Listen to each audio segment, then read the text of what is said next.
Hey y'all, before I get into this episode, I just want to say thank you for clicking on this video. It means a lot. I want to also announce that for future podcast episodes, I've been provided a studio room graciously by the psychology department here at my college.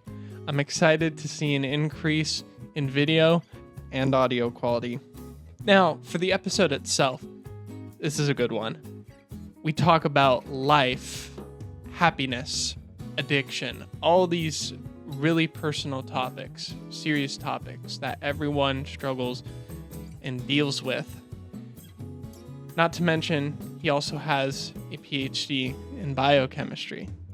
So we talk about science and how that is a necessary component in the world. Without spoiling anything else, I think you guys are in for a treat. Please welcome to the episode, Professor Bill Swinehart. Just broadly, if you were to explain the field of biochemistry to someone, how would you explain that in layperson terms? I would explain biochemistry as the simplest definition is the study of the chemistry of life. And really, at the core, life is just chemistry. I say just chemistry, and sometimes that sounds depressing. Like my wife hears that and she's like, that sounds really sad. It sounds like there's not. But it's actually, to me, fascinating, completely amazing, really, that everything that is happening right now, just between the two of us, me talking, me sitting here, me shrugging my shoulders, my mouth moving, the words that are coming out of my mouth, and I'm not even really thinking about what I'm going to say too much as I say it, all of that is chemistry. And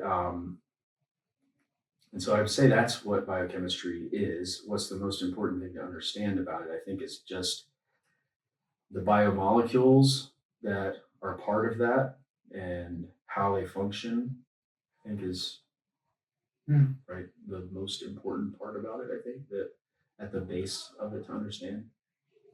Nice. And within this field of biochemistry, what specifically, you mentioned like the mouth moving the body, how just it all operates. Yeah. What specifically about it draws you to that? Well, okay, I'll just tell you maybe if I back up to when I was an undergrad. So I was an undergrad and I was a chemistry major, and biochemistry is a required course for us to take to fulfill the biochemistry major. And so that's what drew me to biochemistry, was that class. Prior to that, I really just was interested in chemistry in general.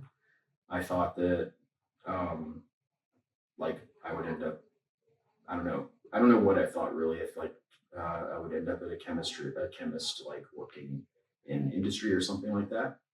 But when I took biochemistry, I had this like kind of aha moment where I just, I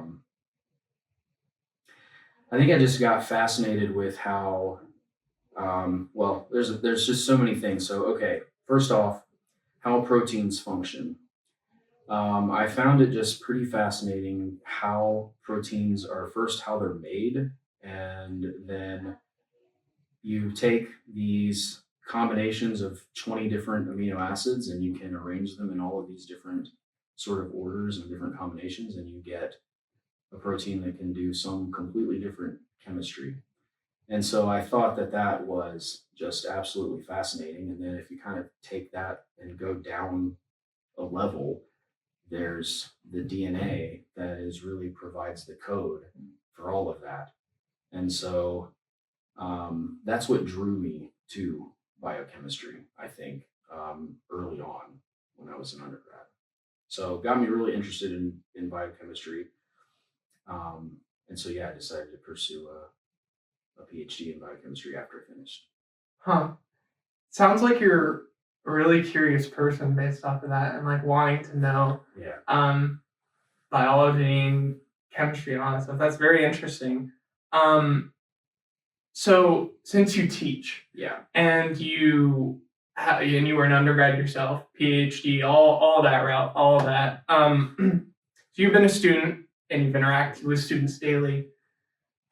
What are some things that you've noticed that distinguish between successful students, but also the unproductive students that aren't successful? Well, I think it's like I think that I don't know that I know the answer to that question really, but well, I can say for myself that I was once an unproductive student and then became a more productive student. Probably not the most productive student that I could have been, but I was once a pretty non-productive student. And I think that there was a time when I was an undergrad where I just didn't really know what it was that I wanted to do. And I didn't really have any sort of goal or aim in mind other than just graduate and get a degree. That was sort of what I wanted to get out of college. Um, and so I think sometimes I find that maybe now is that like a lot of students are just like, I just want to get a degree and they don't like, they're not thinking like way down the road what is to come. And I honestly like I can't blame them because I was once in that position myself and didn't really um like I didn't know. I think I was waiting for the world to come to me, right? Like I was waiting for the thing that I wanted to do to come to me and I wasn't really going out and trying to find it, if that makes sense. And so I think maybe that's, if I was going to say a student that, if I was going to compare a student that is not as productive to a student that is productive, it seems like the students that are less productive tend to maybe just wait for things to come to them and they don't seek out the answers on their own. In fact, I will say like there is something to be said about the ability to problem solve. I think that this is like a generational thing too. I think that I don't know. I'm gonna sound like an old person saying this, but as time goes on, right? I mean, it was like this already when I was young. So it's like things have just have just gotten they've just progressed more. But why problem solve when you can just get somebody to do it for you, right? So, like an example I'll give is at home, if something breaks, refrigerator, for example, it frequently, the ice maker frequently freezes over and breaks. I've had to replace the ice maker once on it, and there's like two paths I can take. One, I can just do it myself, which is highly involved. Actually, it's not as involved as some projects are, I've learned, but I can go after it myself and I can fix it myself and probably do it for under $100, or I can call somebody that will just do it for me and I can pay them, I don't know how much because I've never done it. And I just feel like because we can always get somebody else to solve our problems or we can find the answer on the internet, I'm guilty of the same thing too. We sort of like lose this ability to think through and solve problems on our own. And so I think that that's like another thing that I see in students that struggle is sort of a lack of the ability to problem solve. So like in the classroom, there's kind of like maybe something isn't working, like the online learning management system that we use isn't working and the student isn't able to pull up a assignment or something like that. And rather than go through the troubleshooting of the course, which is time consuming and boring and complicated, and I get all of that, it's kind of like hey, I can't do this. Maybe we could do it later. And I'm not trying to say that like a student that did that would be unsuccessful, but it's just sort of highlights like I see more and more people less willing to just try to problem solve, if that makes sense. Yeah, it does.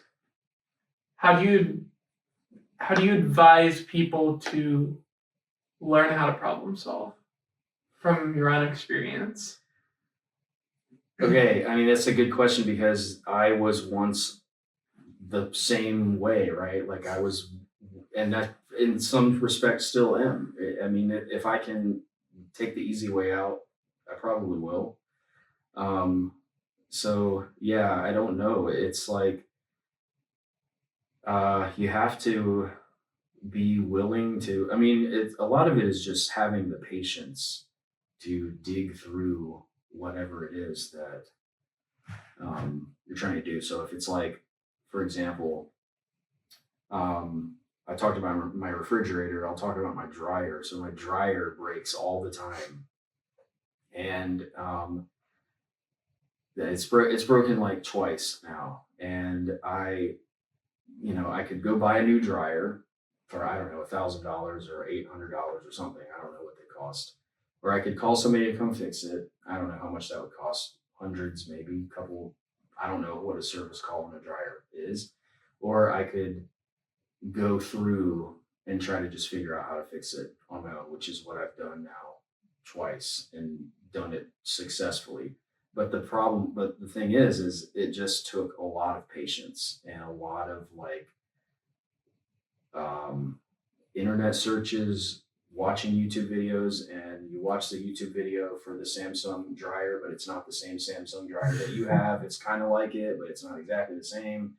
And so, a lot of just patience and willing to just kind of stick with it until you problem solve. I will say, how did I learn how to do it? It really probably, well, first of all, I don't want to come across like I'm the master of problem solving. I definitely, there are things that I just don't have any interest in trying to figure out. And so I do want to be clear that I'm not trying to say that I figured everything out. But when I was in graduate school, okay, where did I learn how to problem solve? I would say that it started in graduate school because in graduate school, you do not have somebody that is constantly coming up to you and telling you what to do. You have to just figure out what the next step is. And there were times where, as in graduate school and as a postdoc, where my advisor just came to me and just said, I want you to do this technique. And it's something like, okay, I remember learning about this in a class, but I've never actually done it. I've never even seen the instrument, maybe in some cases. And it's like, well, it's time to just learn it. And so I had to do it, right? I had no choice, or I wasn't going to graduate, or I wasn't going to get the paper published or whatever. And so I think maybe graduate school and working through my postdoc kind of forced me to learn how to problem solve or maybe get confident that I could actually problem solve. What do you think it is that with problem solving is causing the lack of problem solving? Problem solving is hard. And I think like things are, we just, I really hate to sound like an old man saying this, but it's like we have it so easy now. And I think it's like we can get near instant gratification, or if we want something, we can have it almost instantly. If I want something, I can order it and I can have it at my doorstep maybe within 24 hours. I could drive by Best Buy or some store and pick it up. I mean, like the grocery store, for example. Fred Meyer is a store so Fred Meyer in Tualatin is a store that I go to frequently, but it is kind of a nightmare to like navigate, and I don't really want to go there. I don't really enjoy like shopping there.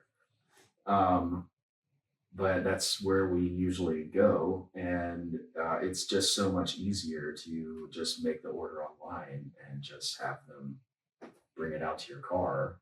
And I don't even think they charge extra to do that. I don't even know. I think they just, it's the same price. So it's like, well, why would I go in and fight with all the people and move my cart around and like all of that if I can just order it online and somebody can bring it to me? So I feel like we get into this habit, or we just live in this world where everything is already so easy, that when a problem does come up, it's like, well, there's always an easy solution that is, I can pay somebody to come fix it, or I can just hire somebody else to do it, or something like that. And I feel like that the world wasn't like that before, and it wasn't like that when I was, it was like that already when I was younger too, So, but I can remember like being a kid, and like the alternator on my dad's car went out, and he was in the garage like fixing it, replacing the alternator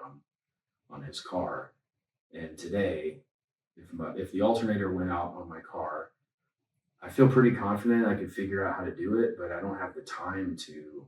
For a car, I need my car to get to work and to get around. And so in that case, it's like, yeah, I could change the alternator myself, but that might take a couple days, or at least a day. And I don't really have a day free to do that. So there's always somebody that can do it for you, and there's always some service that you can pay to get something done for you. So I think because we have access to the ease of everything, that it makes it just kind of easier, or we're less likely to want to kind of dig in and do the hard work sometimes. And I guess I just want to be clear. It's like, I'm not trying to say that everybody needs to change the alternator on their car and fix their own refrigerator and fix their own dryer and things like that. But there are things that come up in life where it's good to have like the knowledge to do that, or at least have the willingness to try to go through with the hard side of it, whatever that might be. So. You mentioned with Fred Meyer how there's like convenience in like ordering ahead on the app. And like from personal experience, my mom, she loves to order ahead on the app, and I even have groceries delivered to our house. It's super convenient. I noticed that you mentioned how like you don't have to deal with people as much. Yeah. I wonder, do you think there's, with a rise in convenience, smartphones, all these things, do you think there is a byproduct of a lack of communication and socializing with people? I think that's definitely headed our way. Yeah. Like, I was actually talking to my brother about this the other day. Like McDonald's, when you go inside a McDonald's now, it doesn't look anything like it did 20 years ago. It's like kiosks that you go up and a touch screen that you just place the order on. And there's people working in the back that make the food, and somebody just brings it out to you. There's no going up to a window or going up to a counter and like interacting with a person. You go to the grocery store, if you do go inside, you actually have the option. In fact, it's harder to not do this. In fact, like you go to the grocery store, the self-checkout is much easier because there's usually only a couple people now that are actually running the registers anymore. And so, yeah, I think that we're moving in that direction. And to be honest, like, it is more convenient to do that, it's much easier for me to go up to a kiosk at McDonald's or whatever and just punch in what I want, or get on my phone and just put in my Chipotle order, then go and stand in a line, find a parking spot, stand in a line, go inside, go through this line, and look, I want this, and like place the order, get to the end, right? It's like takes more time, I guess, and it's just so easy to just get on our phone and just order it, or go through the self checkout. And not that like when I go through self checkout, my goal is to just not talk to anybody, but it's just so much faster to go through the self checkout because there's just so many of them. At the Fred Meyer in Tualatin, I think there's like, I want to say that there's like 12, maybe 14 self checkouts, and there's maybe 3 or 4 people that are actually running the register. So you can just kind of zoom through and just walk out. So it's almost like, yeah, we're definitely getting to a point where there's less need to actually communicate with other people in person, at least.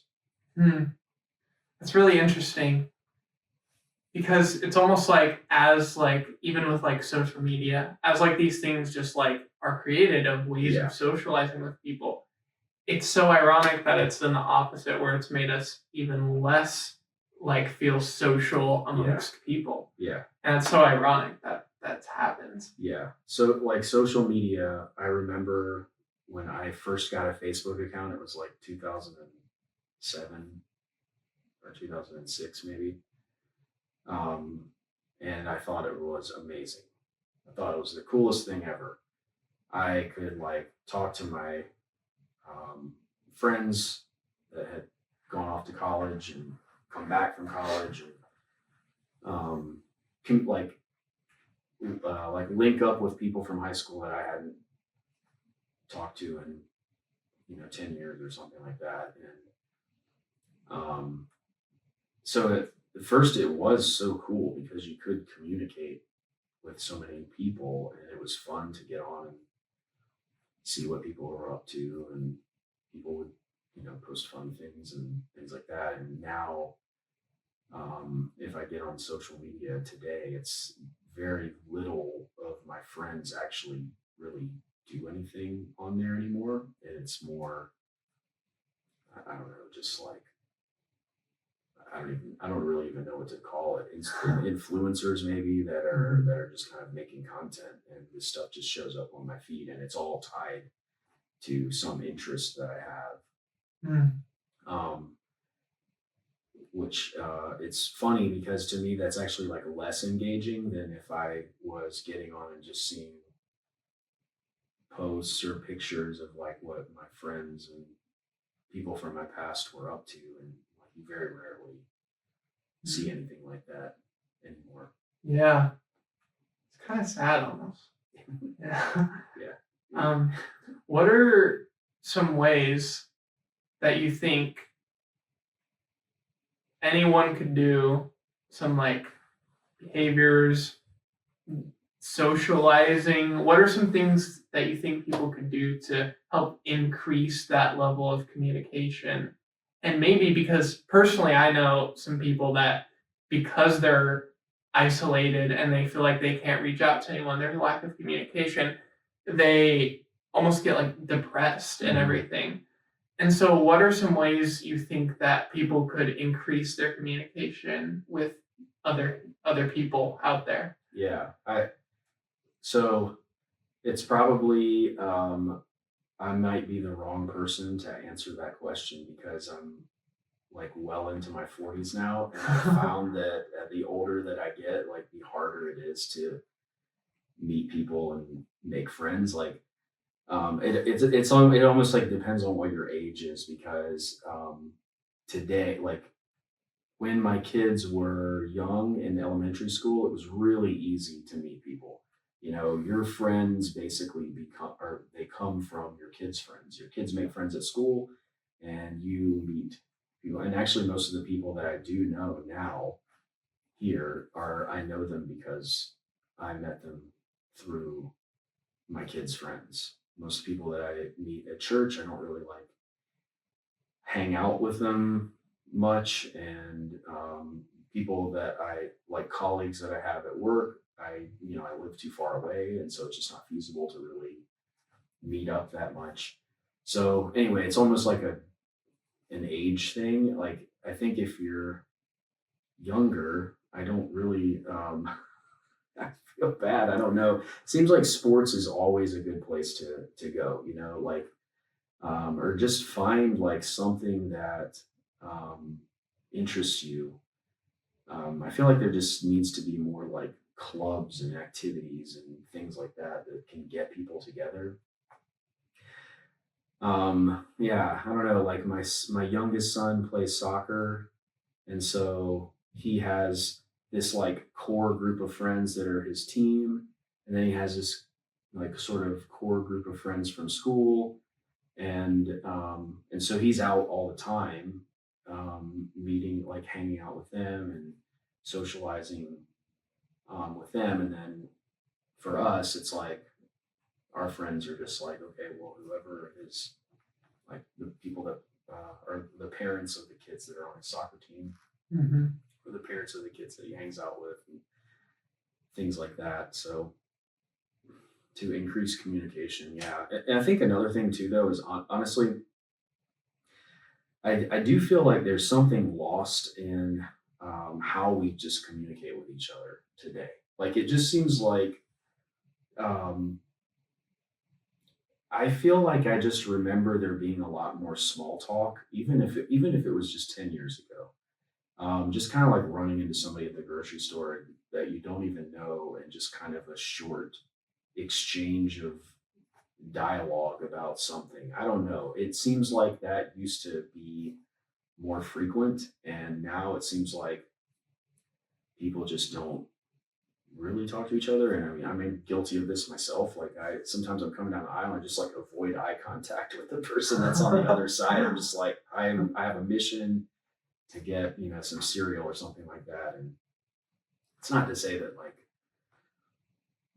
back 10 or 15 years ago we were just always small talking just random people, but it does just seem like people don't really know how to just kind of talk to like random strangers anymore.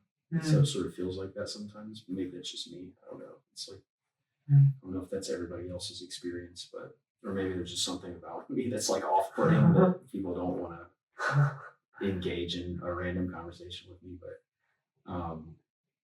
yeah, I don't know.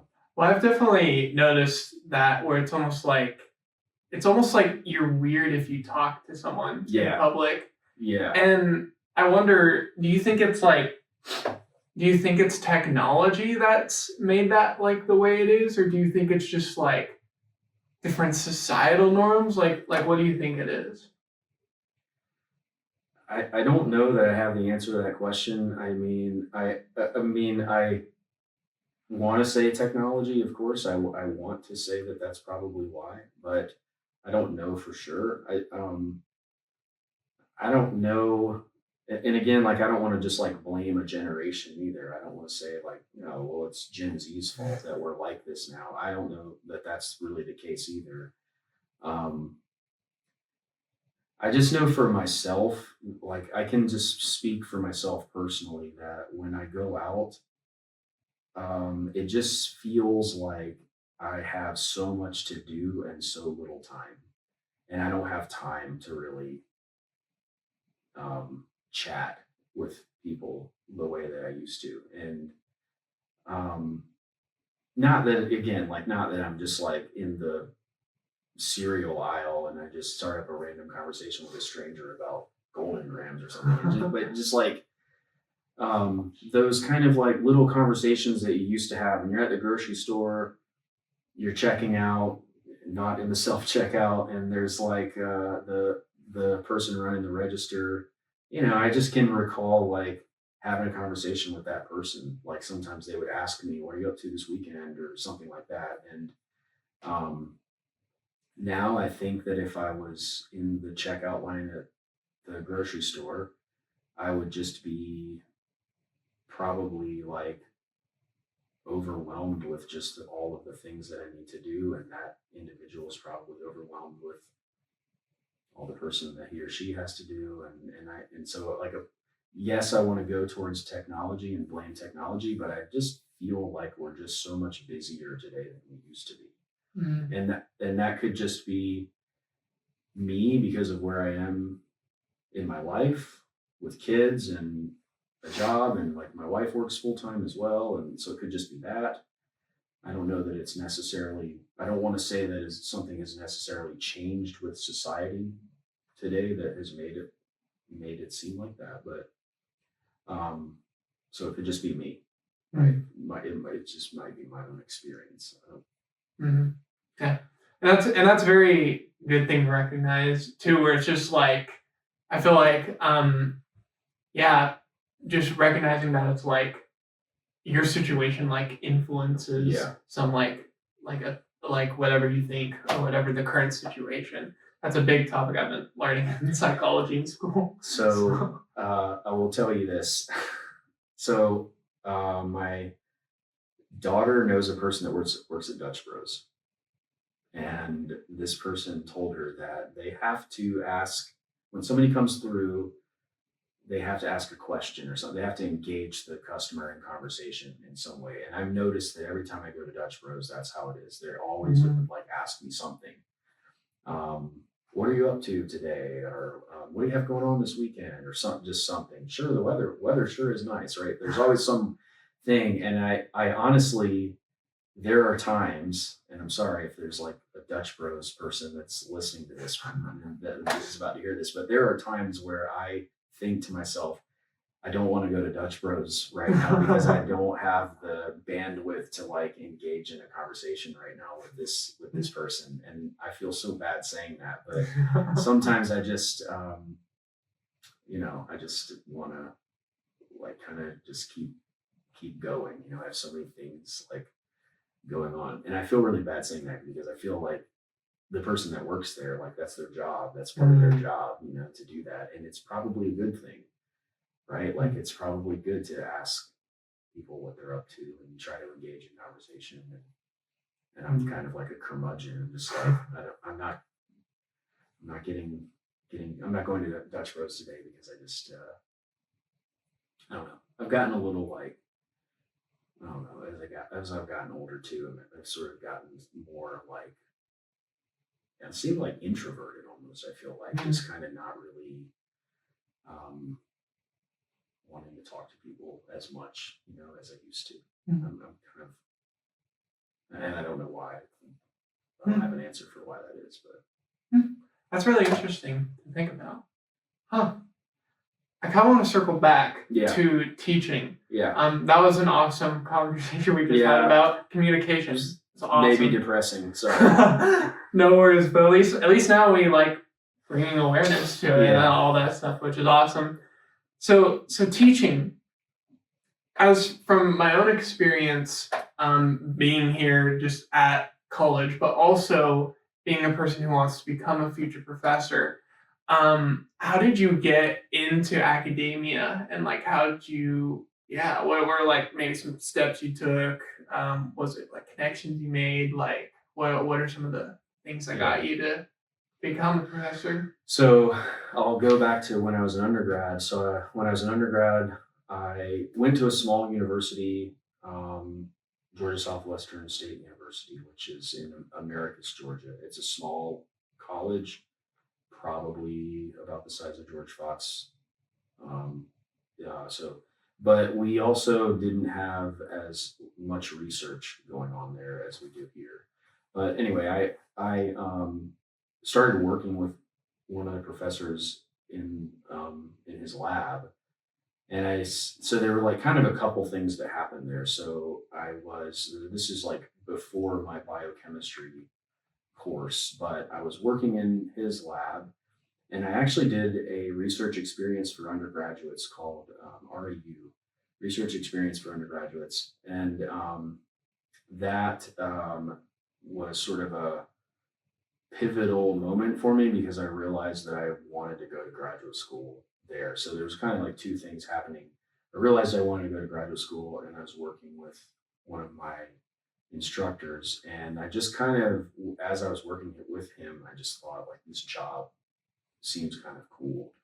Like, you get to work with undergrads, you get to sort of pursue a project, you get to be in the classroom and kind of just be yourself and talk about something that you love. So that was kind of set me on the path to go that route, too. So how did I end up here? So I went to graduate school, finished in 2015, and looked for a postdoc because that just seems like the next step that you take. Although some of my like lab mates went on to industry and didn't do a postdoc. But anyway, I ended up with a postdoc position here, and got the chance to actually teach a course at Portland State. And so I think like that combination of having the teaching experience at Portland State, also having some teaching experience at Ohio State. Like I didn't mention that, but I was a TA, which counts as some experience there. So I was able to kind of use that to sort of build a resume, I guess, and or a CV. And then when I actually applied here at George Fox as an adjunct position, and that kind of got my foot in the door. I would say like if teaching was something that you really wanted to do, one thing is, so I got lucky in that I guess lucky depending on how you look at it. For me, it's lucky, but I really enjoy teaching. And at the time, after finishing my postdoc, I was kind of burnt out on research, and so I was lucky in that I did eventually get hired on just like with a teaching position with no research requirement. But I would say that if that was something that somebody was wanting to pursue, like having a robust research proposal would be important. And that's comes really from like your work in graduate school or your postdoc, depending on what field you're in and what it is that you're working on. So when you're in that like world, you just meet a lot of people. So when I was in graduate school and in my postdoc, both labs that I worked in studied RNA modification, and so I was really like plugged into the world of RNA modification. I met a lot of people, yeah, I had the one like thing that was maybe a little bit different about my situation is that finishing graduate school, I had 3 kids, married with 3 kids, and so our family just was less willing to like just pick up and like move across the country to some other place. We'd already done it to move here. And I think when I was finishing my postdoc, I wasn't really wanting to, well, none of us were really wanting to pick up and move across the country again. We really liked it here in the Pacific Northwest. And so, yeah, I just kind of stuck to this area and I was just applying for anything, adjunct positions anywhere. In anything I felt like I could teach. And I got lucky and got the position here teaching a biology course for non-majors. And so, yeah, after that, I kind of had my foot in the door and they hired me on to teach full time. So that's awesome. So teaching as like a job, what would you say are like some personality traits that work well with teaching? But also you mentioned researching. Yeah. So there may be people listening who want to research. Yeah. What are some personality traits you think that go well with that? Well, I'll start with teaching. I honestly feel like, I actually feel like with teaching, what's important is I think that you just need to be yourself. I think that, I think what I've learned is, so I've been teaching for like 6 years now. And what I've learned is that it is impossible to please everybody. I've known that my whole life, but it's impossible to make everybody happy.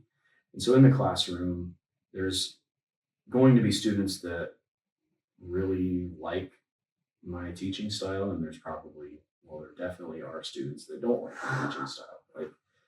And there's going to be students that say I don't take Bill, he's terrible or whatever, and then somebody else will take my class and say I really liked him. And so I think that what it comes down to in the end is that you just have to be yourself, and you just have to be comfortable with the fact that people are, you're not there to make people like you, and you are there to teach somebody something, whatever that is, whether it's I teach microbiology and anatomy, physiology, and you're there for that purpose and that purpose alone. And so maybe one personality trait that is important is having some thick skin, because sometimes the criticism can be kind of harsh. Sometimes people are say some things that you're like, oh man, that's maybe not fair to say that. Brutal. I don't see it that way, but so yeah, like some thick skin, but I think you just have to be yourself, be comfortable, be yourself. Obviously, you have to be comfortable standing up in front of a bunch of people and talking. I'll say this, like, I'm nervous before every class. And the crazy thing is, like, even microbiology, like, microbiology is, I've been teaching that class now. This is like my 5th year teaching it. I feel like I just have the topic like dialed in. You can ask me questions about microbiology, and I am, I'm gonna probably give you a very long-winded answer that take you down some road that you didn't want to go down. I just feel like I have that I feel very comfortable with the material. But even today, like, I walk into a classroom and there's 40 students in there, and I'm a little nervous before, just something about standing up in front of a bunch of people and talking. Even now, so like we're in like the 9th week, I think, of classes. I think 9th, week 9, and like I've gotten to know my students much better, of course, than I did the first day. I'm still a little nervous, like when I'm there. So that's what you need to be comfortable standing up in front of people and talking. As for research, you definitely need to be comfortable with standing up in front of people and talking, because I think one of the most important things there are many important things that you will do in research, but one of them is presenting your data to other people, whether it's like at a conference or to your own university or something like that. You have to be a good communicator. I really would say that, going kind of back to like the unsuccessful student question that you had, again, it's like I don't want to come down hard on students that like don't do well or are unsuccessful, but part of it is just like not understanding how to communicate, which is just a skill that we learn. And I was that way too. When I got to graduate school, we had to maybe perhaps one of the things we had to do is present something from the literature. That would be like assigned a paper, or we would pick a paper and we'd have to present that paper from the literature to our lab. So like my lab is like my friends. They're, like 6 people that are working closely with, and my advisor, who's like my boss, and I should be super comfortable there. And in the very early on, I would prepare this presentation and get up in front of people and realize like I was not communicating effectively, and people didn't know what I was talking about and ask a lot of questions. And so I really learned how to effectively communicate my data and my research. Like, that's a skill I learned in graduate school, and so one that if you didn't have coming into graduate school, it's one that you will need to learn to be successful. Because it's the same thing with when you write a publication, like you have to be able to make people understand what it is that you're writing about in your paper, whatever your research is. People have to understand why it's important. And so you have to have that kind of like hook there to get people to think like, okay, yes, right? Like, I remember my dad would say this to me all the time. He would ask some question about what we were researching, which was RNA modification, specifically tRNA modification. And I say tRNA modification, people are probably like, "What? Who cares? Like, why would anybody care about that?" And my dad would say that. He'd say, like, "Is this going to benefit anybody? Does this matter? Like, is this going to like lead to cancer, like curing cancer or something like that, right? Like questions like that." And so the hook was like we had to explain like why understanding tRNA modification is important. Furthermore, it's really easy to explain why tRNA modification is important to a bunch of people that study tRNA modification. But if people don't study tRNA modification, in fact, like I'm not sure how familiar your audience is with tRNA modification, but I would be willing to bet that they have heard about it in a textbook at some point if they took a biology class, and that is probably where it stops. They might not even know that tRNAs are modified to begin with, or what that even means. And so you have to be like, it's really easy to explain it to the people that are in your field, but when you explain it to somebody that's not in that field, it becomes very challenging because you have to get very creative in a way to explain it to somebody so that they understand it and so that they understand why it's important. That's really hard to do. So yeah, anyway, effective communication is important. Is important in graduate school. I think discipline, I mean, like it's like just in school in general, like being disciplined and being willing to sometimes you have to make sacrifices. You have to sacrifice your social life at times and things like that, which is not fun, but sometimes it has to be done too. You have to be willing to do that. But yeah. Discipline, that's an interesting topic that you mentioned. What are some things you notice, whether it be in your own life or just with like people, that you've noticed distinguishes a disciplined person from an undisciplined person? Yeah, I would say that I am not a disciplined person. I'll just go ahead and say that now. I'll just be honest with you that so what distinguishes me from a disciplined person is honestly, I am so easily distracted. I can be so when I have a lot of work to do, I find myself, number one, overwhelmed. Very hard for me to plan out what it is I need to do and what order it needs to be done in to just efficiently get the work done. So a lot of times, like, I think disciplined people are just really good at organizing, like organizing what it is that they need to do and kind of like going through and checking things off of their list. I'm very, very easily distracted. I'm distracted by my phone. I'm distracted by just anything in my house. If I'm working on something, actually, I'll tell you this is like embarrassing, but I was like working on something,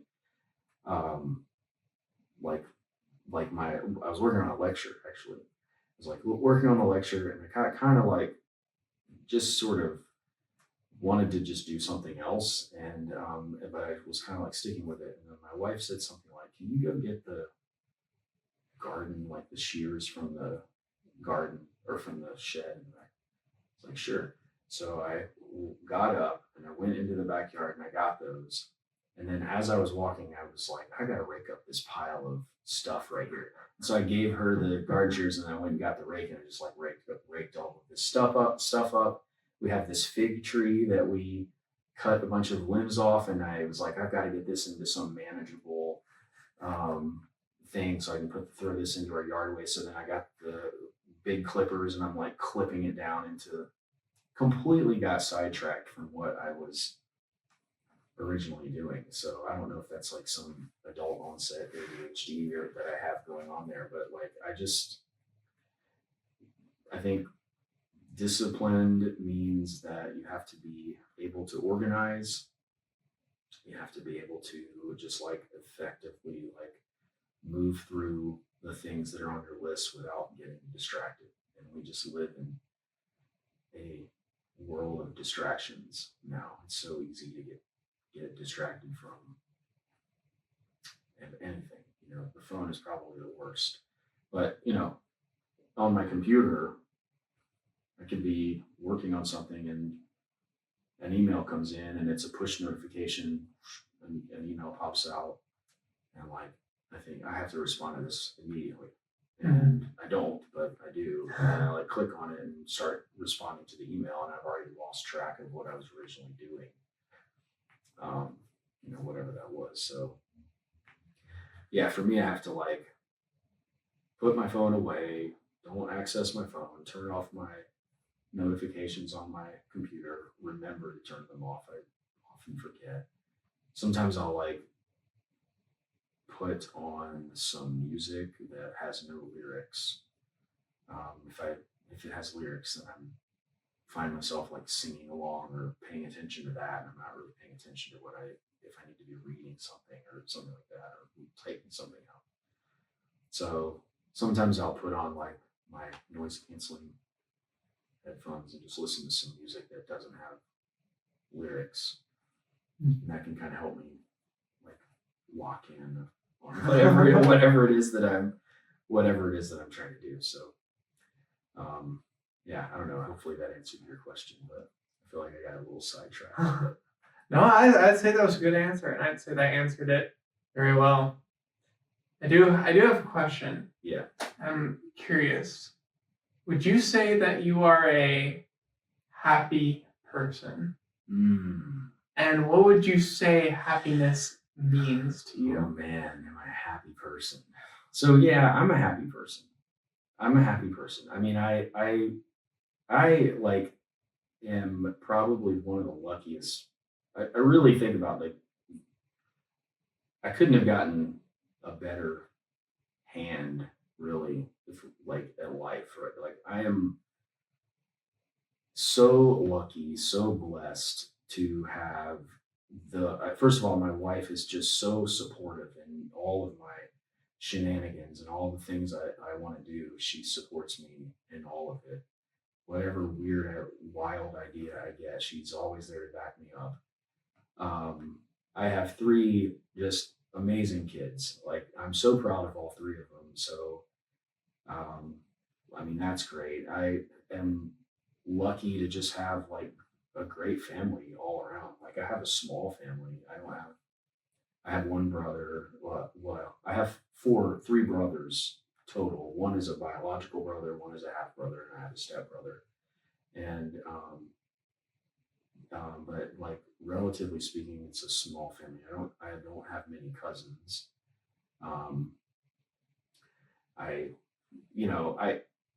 So okay, I'm going to answer this question. Might sound kind of weird, but I was in my yard one day, and there's this patch of dirt that I can never get grass to grow in this patch of dirt. Every year I put grass seed down, I till it up, I put new soil down, I put fertilizer on it, I trim back the bushes to try to get more sunlight. I can never get grass to grow on this spot. And there was this one day I was in the yard, and I was looking at that spot of dirt, and I was just so frustrated. Just I cannot get grass to grow here. What am I doing wrong? What is going on? And I thought to myself, honestly, of all the problems in the world, this is probably one of the best problems that anybody could have. There are people that have so much harder problems and things to worry about, and not my biggest problem, but one problem that comes up every spring is that there's this stupid patch of grass that I can't get dirt to grow on. So I don't know what. Yeah, I'm definitely happy. I think that to say that you're happy is it's not a black and white thing. There's definitely things that I'm unhappy about, and things that I'm sad about, and like things that I'm concerned about, and like and stuff like that. And I do think about those things a lot, but I would say like the net result of it all is that generally, yes, I'm a pretty happy person. So like, you know, your other question was what is happiness? I think that that really just depends on the person. What is it that you want out of life? And for me, like I have all of the things that I want that I always wanted out of life, really. Like a loving family. I have a job that I get up and go to that I actually enjoy going to, and I work with people that I actually enjoy working with. And I have a brother, and like my dad, I talk to on the phone almost daily. You know, I talk to them almost every day. Um, I get to hang out with my wife sometimes. Like we're both so busy. Sometimes it's like ships in the night just passing. Like she works at the hospital, and so there are times that you know, might go like 3 days without seeing each other because of the way our schedules line up.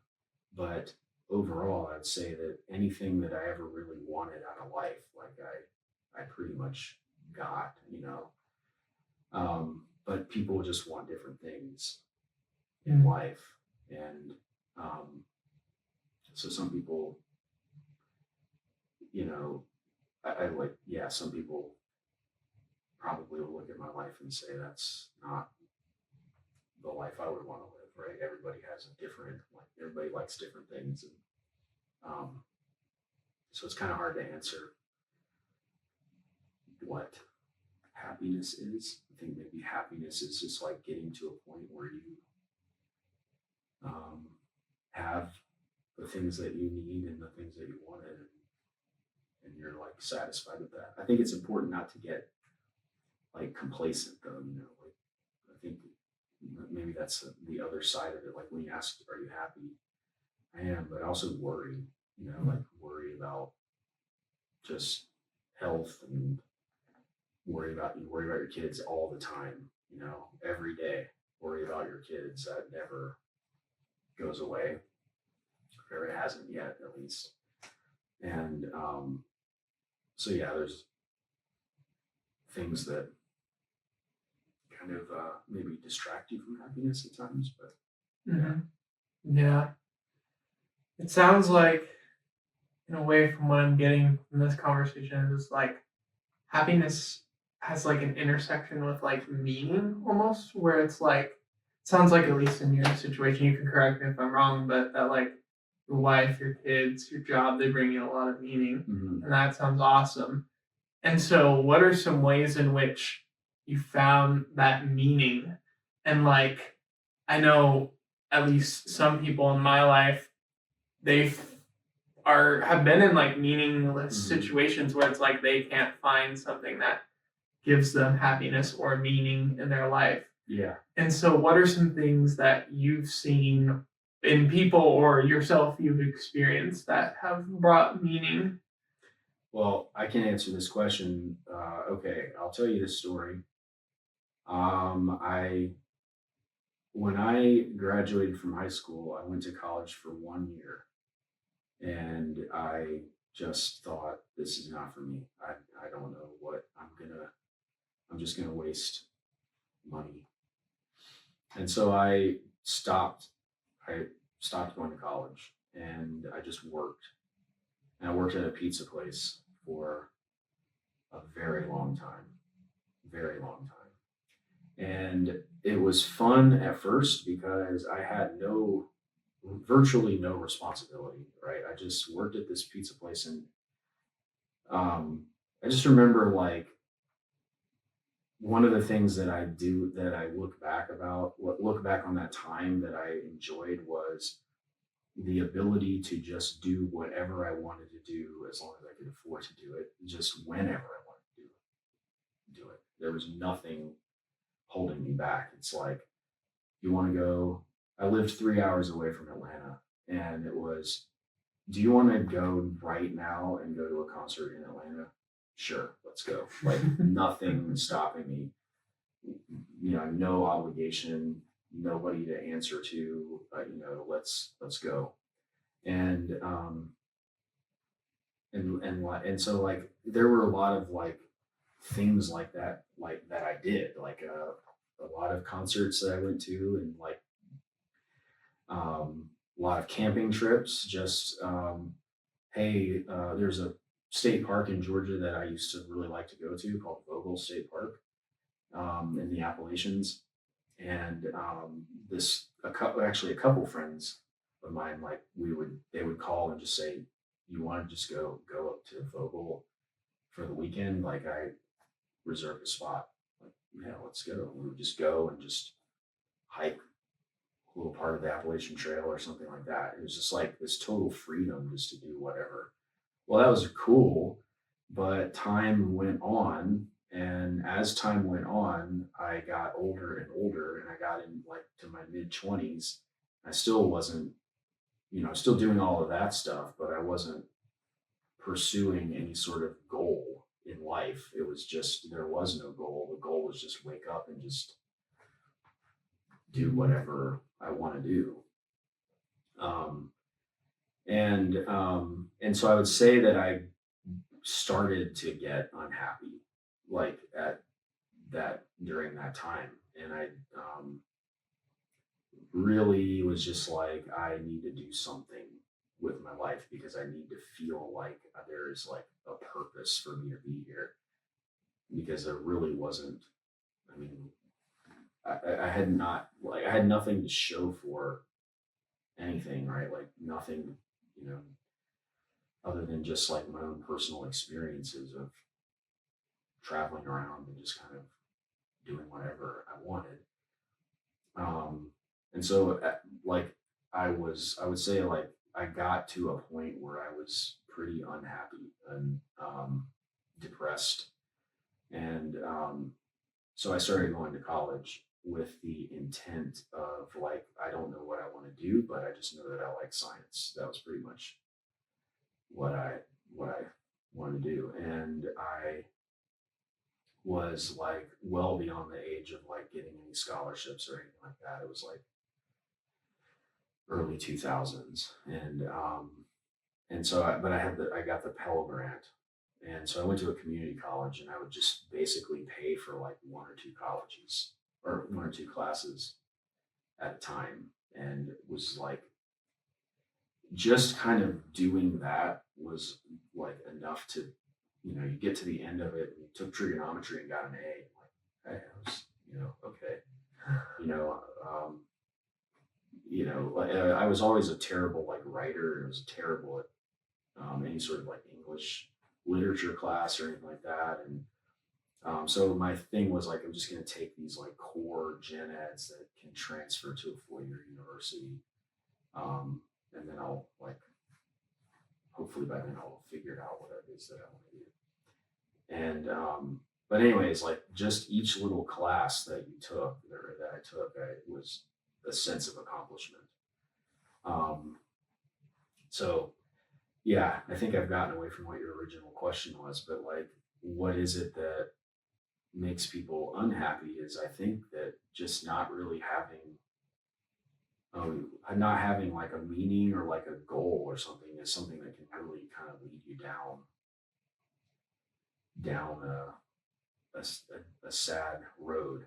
I think the same thing happens too, like when people get to retirement. I don't want to say I'm not at retirement yet, so I don't know. And I know people that have retired that they're loving every day of their life.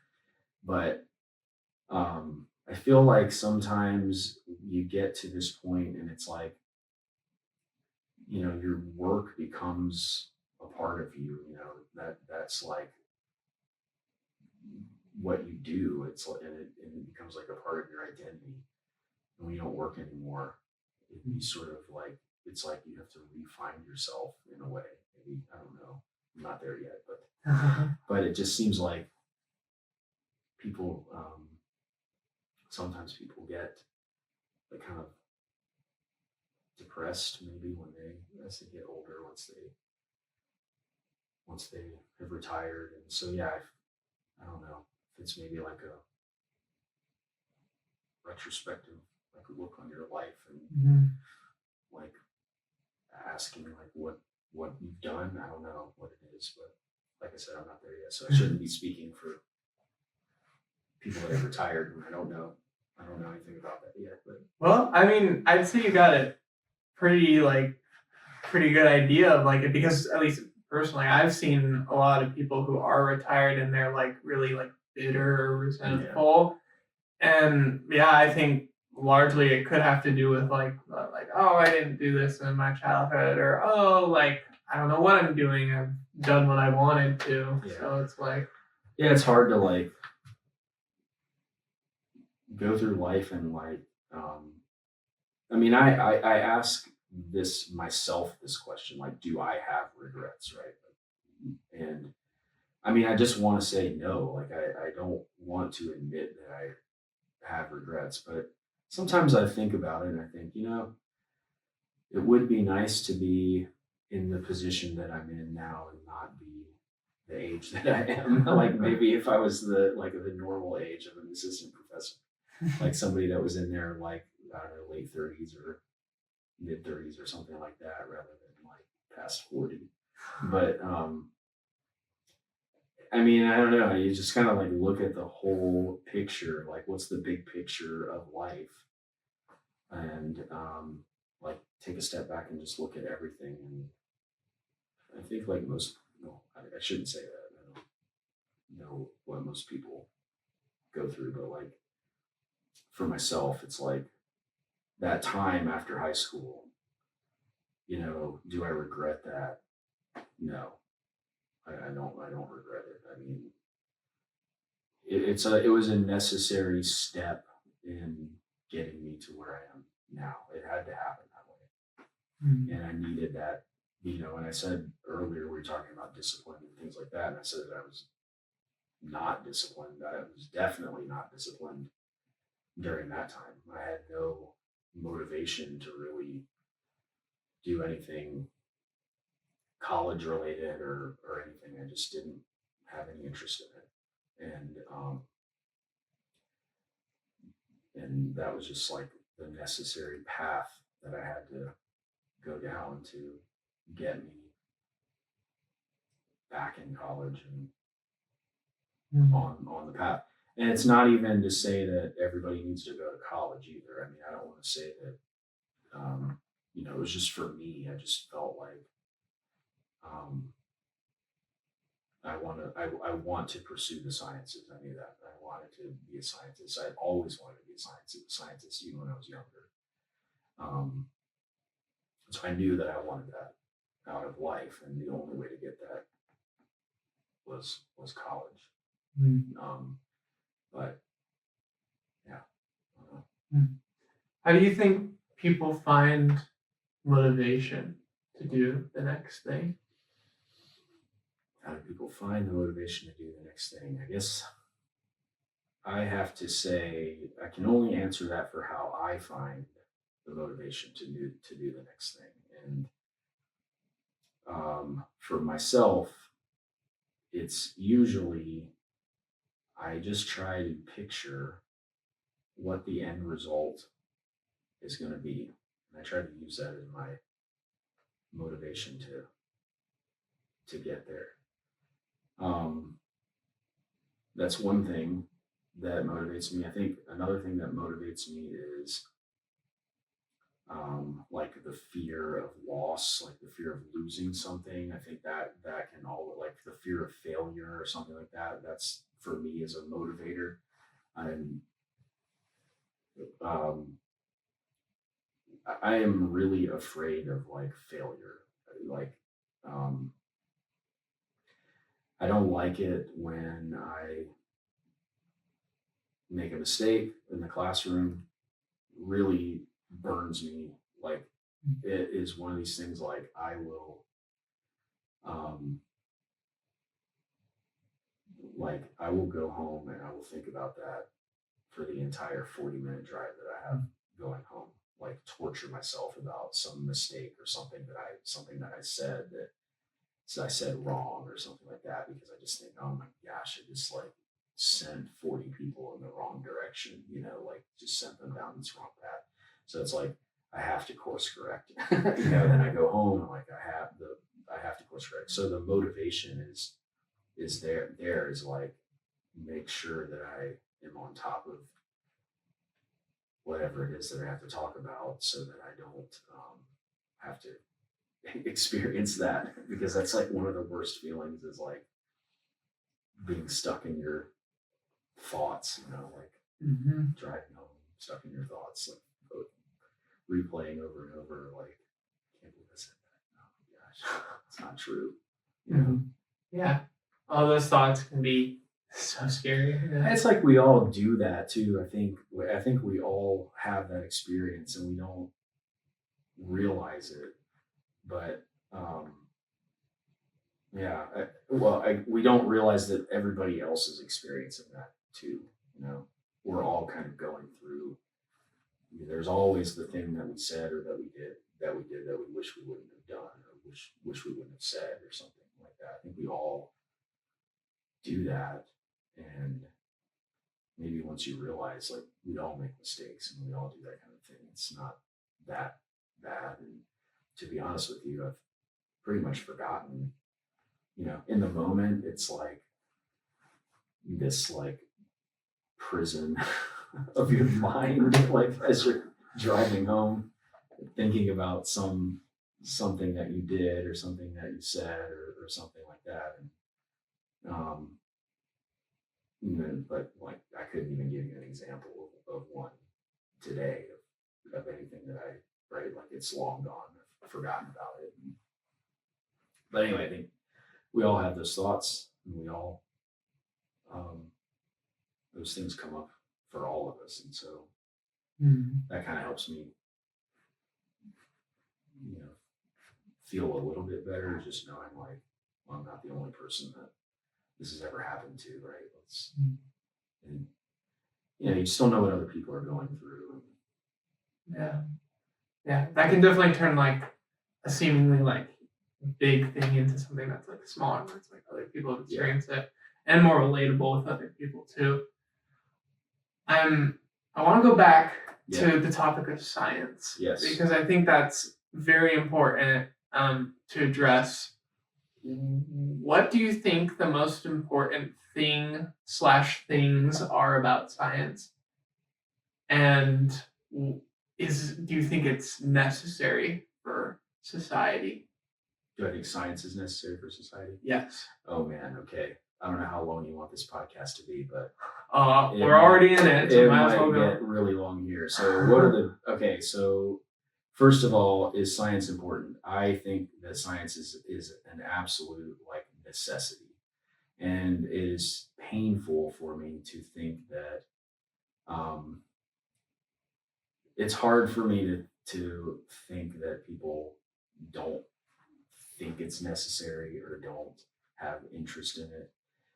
I say that, and I will just say, like, I understand that all of our brains are different and we think about things differently and we care about different things. And so I get it, if somebody's just like, I just really like history and I don't have any interest in science at all. Like, I understand that, I get it, but and I'm not trying to say that history is not important either. I think history is important as well. But I think science is important because it is what keeps us progressing and like moving forward.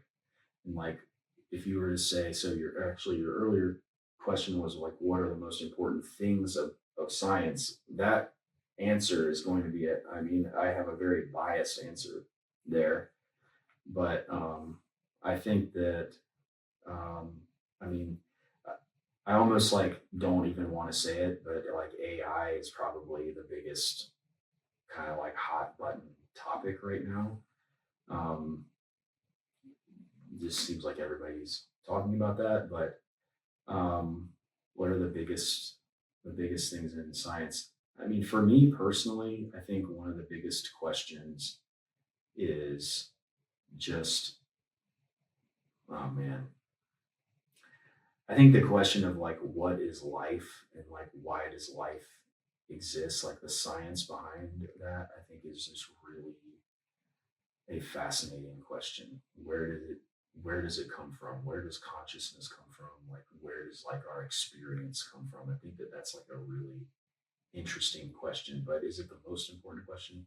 Probably not to most people. But I think like healthcare is a major field. So just like the science behind cancer and the science behind genetic diseases, like I think a lot of progress has been made on those fronts, and it seems like no progress has been made. But I don't want to say no progress, but it seems like we're just taking these very like little baby steps. I think we've made a tremendous amount of progress there. I'll just say like one thing about that. Like, so my dad was visiting me recently, and we were talking about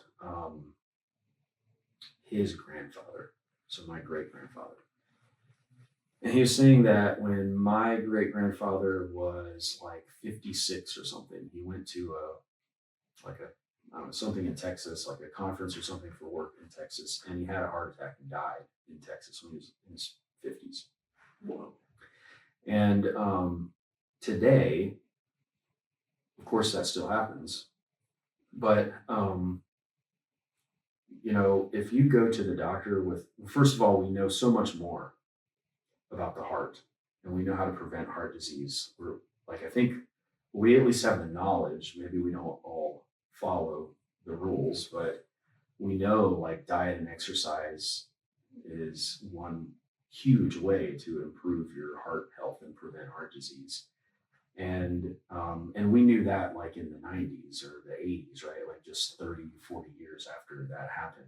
And I think like sometimes I think about that, about my great grandfather, and I just think if he were alive today and that happened to him, probably, of course, I have no idea what was happening to him, like how bad his heart disease was or anything like that. But with today's technology and today's knowledge, he likely could have been saved, you know. And I just think like just how far we have come. I'm kind of going back to your question of like, is science important or is it even necessary? And just think of like how far we have come just in the last 100 years due to science. It's like remarkable, really, to think about just how different the world is today in 2026 to compared to how it was in 1926. It's like it's unimaginable to think of what it would have been like to live back then. And so, to me, the most important questions of science are things that like benefit human health, really. Um, so, again, like I hate to bring up AI. I just feel like every conversation just ultimately now like just always leads to AI. But I'm sort of hopeful that AI is going to be able to help us maybe evolve. If we're taking baby steps now, maybe AI can help us take larger steps towards that goal of then just benefiting human health. I think like CRISPR is one of the sort of like just genome modification through CRISPR. I think that there's potentially a lot there, but again, that's another kind of like buzzword right now. There's so much that's like not known about the human genome. So there's like, I think it's something like 2% of the human genome codes for actual proteins. And there's something in the realm of like 21 to 25,000 proteins. And of those proteins, like it's not completely understood it's not understood at all what all of them do. And then what's the other like 98% of the human genome doing? I remember when I was in, I think graduate school. Like I remember learning that like we thought that at least a portion of that 98% was just considered like junk DNA. And we know that now that that's not necessarily the case, that it actually does something. And it's like this 98% of the genome is actually involved in like influencing the expression of those 20,000 plus proteins that are made. And so what is all that? What does all of that do, and how does that work? You know, I think that's a big question too. But there are certainly questions from like physics and chemistry and things like that that are obviously important as well. But I'm kind of focused. You know, my focus is biochemistry, so that's what I think about the most.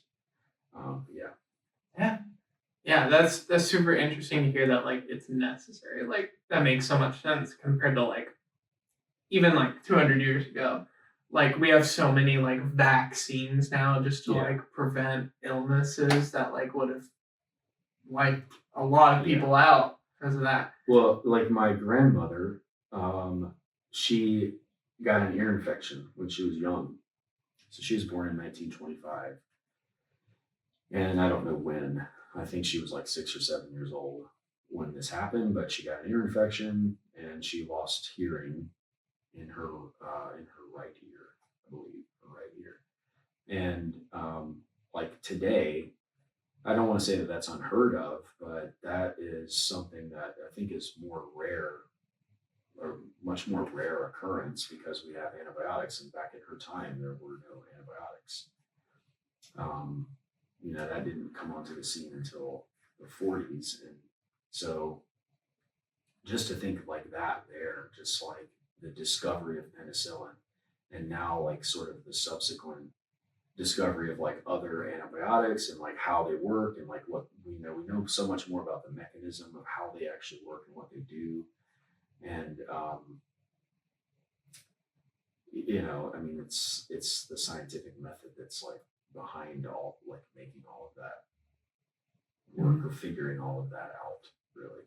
Yeah, I'm very curious actually, how do antibiotics work? And as like an explanation to anyone watching so they can understand. Oh man, okay, so it depends on the antibiotic, but we'll just go with the most common, or I don't want to say the most common, maybe the most known would be penicillin. So penicillin, vancomycin are a couple that come to mind. So, okay, all right, here's a crash course on microbiology. So first of all, antibiotics are only going to work against bacteria. So when you think of antibiotic, what we're usually referring to is a drug to kill a bacteria, not like a fungus. So like an antifungal would target like a fungus. So an antibiotic, the term antibiotic usually is reserved for targeting bacteria. So I think the short answer to your question is that antibiotics target something about the organism that is different from you. So, which is called selective toxicity. So there's something about bacteria that's different about their metabolism or something that we can target that, and we will not affect the cell of the person that's taking it. So then your question was, how do antibiotics work? Well, if we were just talking about penicillin, some bacteria have this like basically a cage around them. It's called a cell wall, and it's made up of a molecule called peptidoglycan. And the short answer for how penicillin works is penicillin blocks one of the enzymes that's responsible for making the peptidoglycan cage, which is actually a single molecule. That peptidoglycan cell wall that surrounds the organism is in one single molecule that is like linked together like all the way around. And the purpose of the cell wall is to prevent the bacteria from like bursting under osmotic stress. So perhaps inside of the bacteria, there's like a high concentration of salts and proteins and things like that. And water flows into the cell through osmosis and causes the cell to grow and burst. Well, the peptidoglycan, the cell wall, helps it maintain its structure so it doesn't explode. So what penicillin does is it prevents the organism, the metabolic process of making peptidoglycan. So if it's unable to build and like maintain the cell wall, then the organism dies due to osmotic stress. It just basically bursts. So that's penicillin. And there's other antibiotics that do other things, like maybe so you're always trying to target something about the organism that's different from the human cell, because we don't want to attack our own cells. So like the ribosome, which is basically a massive molecular machine that makes proteins. The bacterial ribosome is a little bit different from our ribosomes, from eukaryotic or human ribosomes.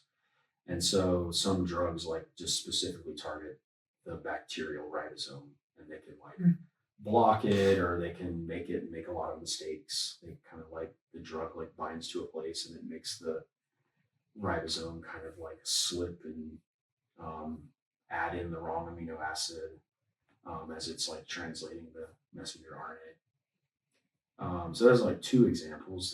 There's others like maybe there's like some other metabolic pathway that's like important for the organism. Like a common example is like making folic acid.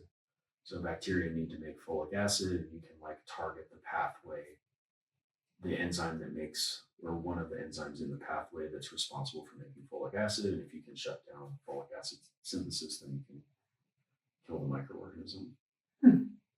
That's really interesting. I didn't know that's how antibiotic works. It's always like targeting something about the bacteria that is different, or it's not always different. Sometimes it's not. So like viruses are a different case, because viruses are not living organisms. So if it's not alive, you can't really kill it. A virus doesn't have any metabolism. It's just like a particle of DNA or RNA. So just like a particle or a chain of nucleic acid, like the flu virus, for example, is like several chains of segmented RNA. So that gets trickier, because then if you get infected with a virus, there's not really a way to target the infection once you get it, because a lot of times you're targeting your own metabolism, because they basically hijack your own cellular machinery to propagate themselves and make their own proteins and make their own like nucleic acid, like copy their own genome or whatever it is, RNA or DNA. And so it like becomes more more complicated there, because you can't really, you don't want to target your own DNA replication or something like that, right? It's just not, I mean, you could, I guess, but why do that when a lot of times a viral infection is something that your immune system will take care of, hopefully, like within a couple of days. Not every virus, of course, but if you get the cold or something like that, it's something that your immune system will just take care of, hopefully, like in a couple of days. And you'll just feel uncomfortable for a little while. But then some things are more serious than that, like HIV or Ebola or COVID or something like that. There's not really a way to target the virus and like rid the body of the virus, but there's ways to maybe stop it or slow it down, stop its like replication cycle. So if with HIV you can target like these specific processes that occur, and maybe you can slow it down and prevent it from replicating. But yeah, I don't know, viruses, that would take us down a whole other another path. But yeah. That's awesome. And so interesting, cool. And yeah, viruses sound complicated. But on this topic of like antibiotics, Yeah. I specifically want to, it's really interesting, like the topic of pharmacy for me personally. It's an interest of mine. My dad's a pharmacist, so like been around like that kind of topics a lot. And I know that nowadays in society, and I'm taking a pharmacology class, specifically psychology, so it's not like the nursing pharmacology class. But one of the main topics that we've been talking about is opioid use and like addiction and all these different types of things that come with use of medications. And I was wondering, what do you know about addiction prevention and also opioid use withdrawals, like how people can get better from those from overdosing and like overusing essentially? Yeah. That's a good question. I have to say I'm not very well versed in that field. I don't know. Okay, so I can just say like I know a couple of people that have struggled with addiction.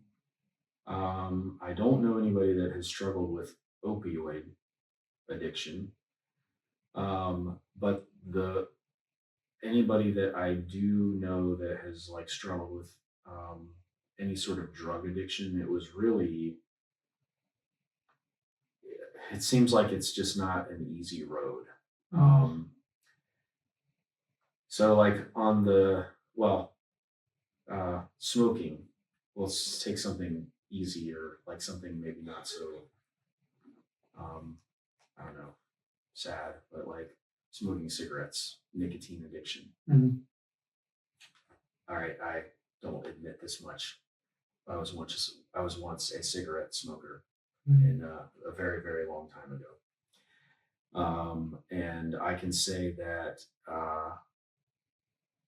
so I don't smoke cigarettes anymore. But the craving to smoke cigarettes is still there. And I haven't smoked cigarettes in, I officially quit smoking cigarettes like 21 years ago. But since then, I've had like a couple episodes where I kind of went back, smoked for a little bit, a couple of months or something like that, and then quit again. It's very hard, very, very hard to quit. And so I think that there's like, I'm sorry to take like, you want to talk about something very serious like opioid addiction, and I'm like talking about no, man, this is addiction. Yeah. But this is like a similar, I think that it is somewhat similar. So first of all, there's like the,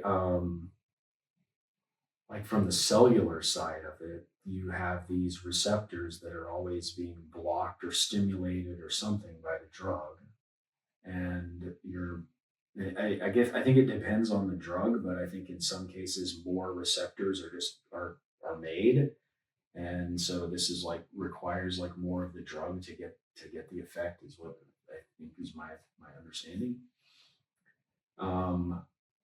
But I think there's another side of that. So there's that part of it, right? There's like the physical addiction part that we could talk about, that I think that people can be cured of, but it is the psychological addiction that is something that is like, I think the hardest. And from my own personal experience of like smoking cigarettes, like the hardest is the psychological addiction. I opened up a door and I started smoking cigarettes, and I tell my kids this. It's like, if you, you're going to be confronted with things throughout your life, and you have to make a decision on whether or not you want to open the door to that thing, whatever it is, whether it's like alcohol or marijuana or cigarettes, or vaping or whatever the substance is, or whatever the practices or whatever it is, once you open the door, it is hard to close it. And I think that's how it is for me with smoking. I don't have the physical craving and the irritability and those feelings. What I have is a psychological kind of, I'm stressed. And I remember there was this time when I was stressed. I used to love to sit out on my back patio and like have a cigarette. And it's like that memory of like opening the door and doing that is, there's almost kind of like a, well, I did it before. I could do it again. I can do it. And I mean, I'm maybe being a little too honest here, but like, I mean, the thought goes like, I can do it again. I could just smoke one cigarette, I can just smoke one and, and like, I won't smoke another one. Right. And the reality is it's not that easy because I know that if I open the door again, it's not going to be just be one cigarette. It's going to be like well, I did it that time and I enjoyed sitting on the back porch. What if I just make it like like maybe like a couple times a week or something? I'll just have a cigarette, right? And one cigarette becomes like a couple cigarettes a week. And then before you know it, you're back to smoking a pack a day or whatever it is. And I think that that's a similar, I don't know enough about the research of like opioid addiction to accurately answer your question. So a lot of what I'm saying is just like, I'm making a comparison to something that could be like comparing apples and oranges really. But I think like from the people that I have known that have successfully kicked some kind of a drug habit that is not opioids, they like talk about a similar experience that I talk about with smoking cigarettes. That it's kind of like I don't have the craving to want to like go and get high anymore, but there's some trigger, there's something that happens that I can remember, like that was the thing that would send me to go, go like buy meth or go, get whatever. And it's like, that's the same thought process. Like I can just do it one time, just one time. I can control it. Yeah. Right? There's always like, and so yeah, I'm sorry I don't have like a good answer for that. But I do think that there's like a psychological aspect to it that is the hardest. That is, I think initially the physical addiction is the hardest to get through, but once you get through that, there's this like psychological aspect that just kind of remains with you, what seems to be like the rest of your life. It seems like, but I mean, I haven't smoked a cigarette. I don't even remember the last time, so it's been a long time. But the thought is still there. And to be honest with you, one of the things that keeps me from doing it is that it's so expensive now. It's so expensive, and then it's like if I ever think about it, I'm like, I'm gonna have to go buy a pack of cigarettes, and it's like I think that like I don't even know what they cost, like $12 or something, maybe for a pack. So it's $12 for a pack, and then I've got a whole pack, and I've got 20 cigarettes. So I'm not just gonna smoke one and throw 19 away, right? It's like that whole, and I gotta buy a lighter, and you go through that whole thing. It's like, okay, this is enough to keep me, $15 in for one cigarette, and so yeah. That was an amazing answer, and I honestly didn't expect that. And that's awesome that you felt like the courage to be open about that. I mean, I tell people that.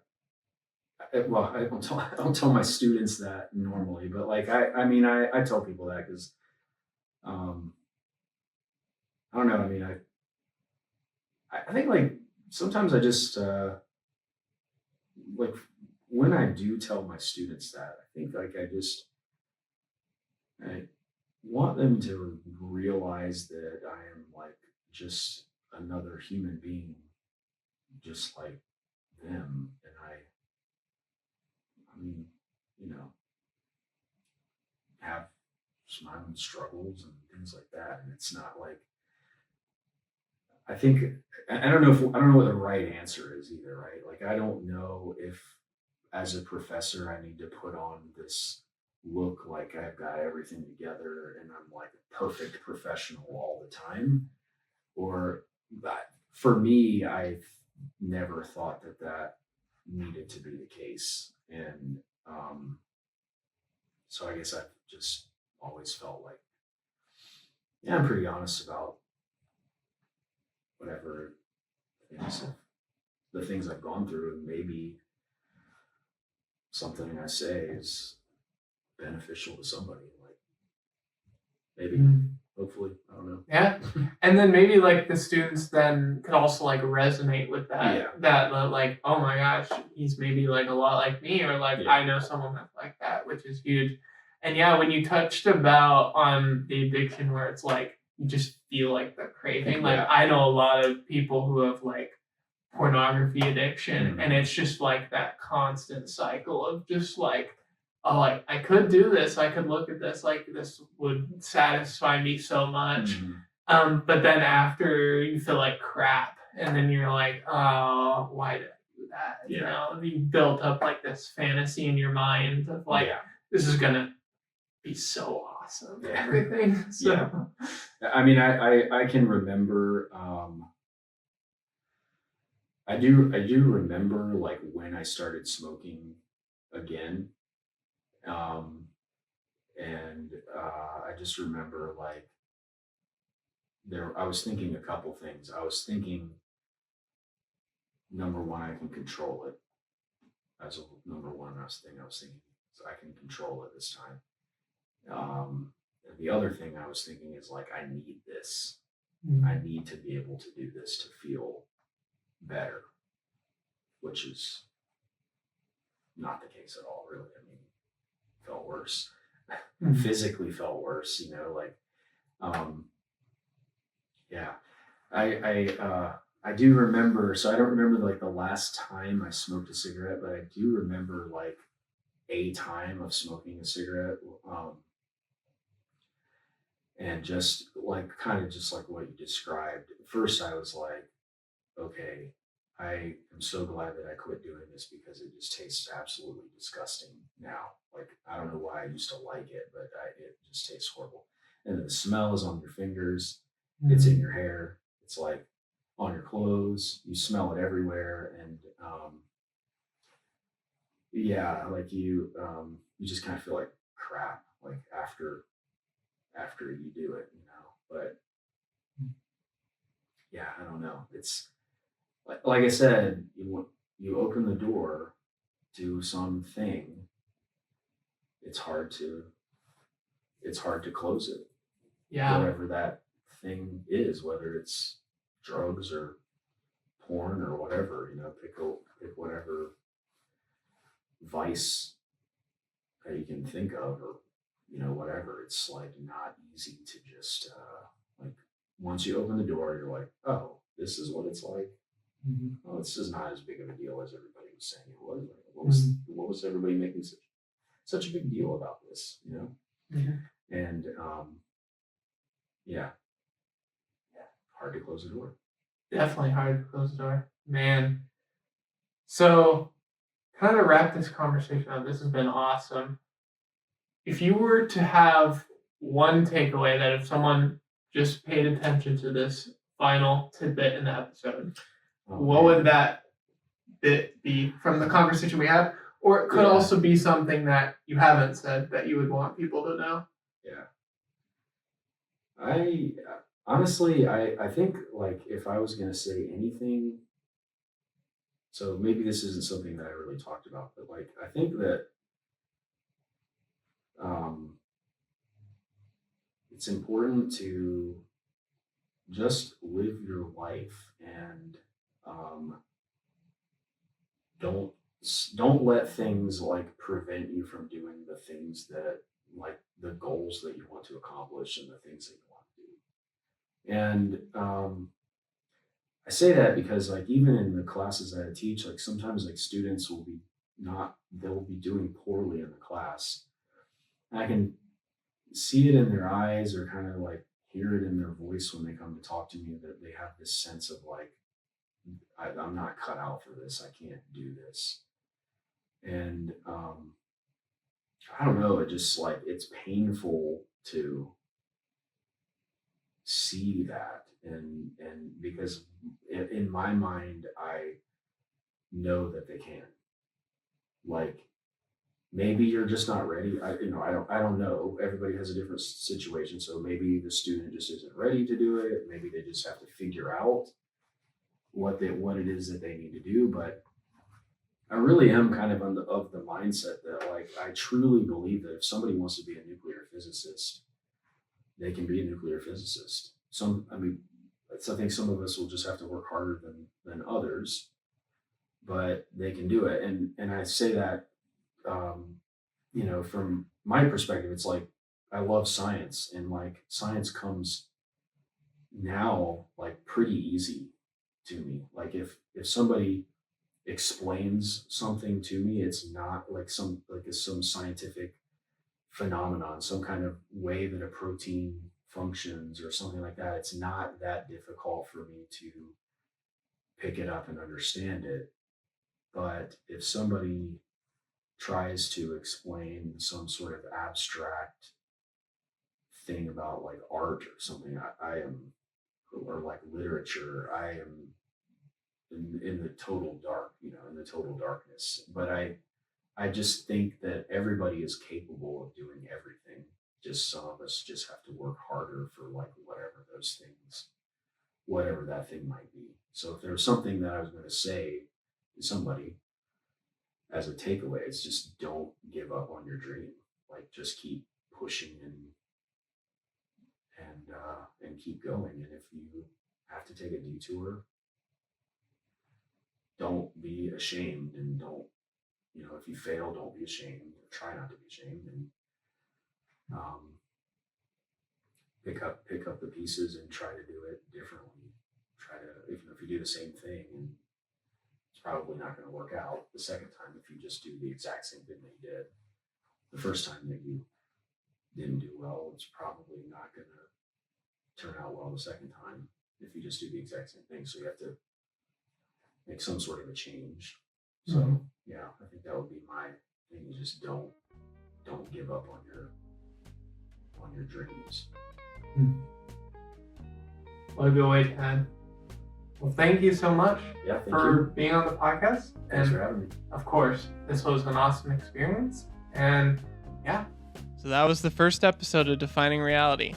I'm really curious and want to know what you guys have to think about it. Let me know in the comments down below. Thank you for watching, and I'll see you in 2 weeks.